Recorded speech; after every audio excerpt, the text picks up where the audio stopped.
Good morning. I'm Margaret, and this is Fenton Chats with Dr. Hartley. Good morning, Dr. Hartley.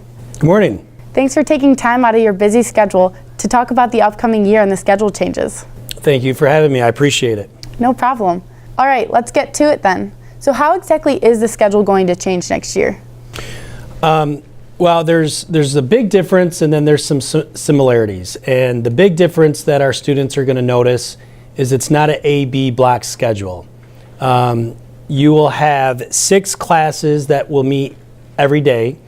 The similarity is that we were able to work with the teachers and collaboratively create a new schedule that keeps SRT intact. So Monday, Wednesday, Friday, you'll have 6 classes that are 58 minutes long. And Tuesday and Thursday, you'll have 6 classes that are 48 minutes long with a 58-minute SRT.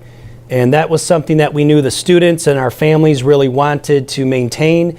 And so we worked hard to make sure that our students had that SRT time. So it looks a little different, but the big difference is moving away from the block schedule. Okay, good to know. So now I'm curious, why are we making these changes and what has prompted the need for these changes? That's a great question. And if we rewind to last year, we needed to look at our staffing model. And so the 8-block schedule, the AB day with 4 blocks a day, cost almost $1 million more than a staffing model to run 6 classes. If you recall, we were on the fiscal distress list. Our fund balance, which essentially is our savings account, was depleted.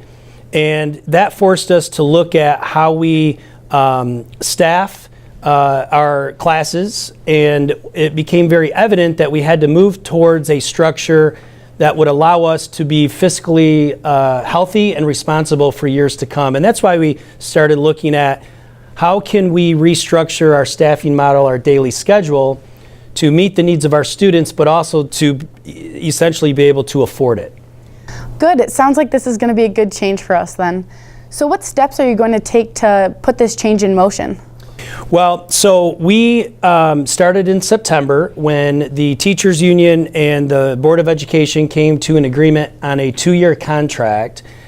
Part of that tentative agreement was to come up with a schedule by December 1st. The reason why we wanted to do that is so we were ready for the student scheduling process after winter break. And we were able to meet that deadline. It was a lot of long hours, a lot of hard work, but I want to thank the teachers union, I want to thank the administrative staff for working together and making that happen. So now that that's done, we have a new schedule. We now have to look at graduation requirements. We have to look at what electives are going to be offered for the 18-19 school year. And we have some adjustments to make, and we'll be doing that through the month of December and January. What we want to make sure we're doing is communicating to our students and our families what these changes are and how that will impact next year's schedule. So it sounds like you have a lot of work ahead of you. We do. We still have a lot of work to do. I want to thank the teachers and the administration for all the hard work they've put in over the last few months.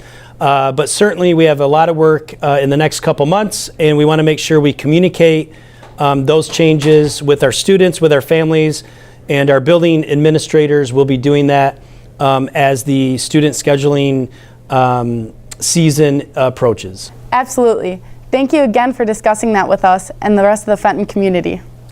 Thank you for having me. I look forward to another chat once we get those details in place. And happy holidays and Merry Christmas to all the students and staff here at Fenton High School. We'll see you next time on Fenton Chats with Dr. Hartley.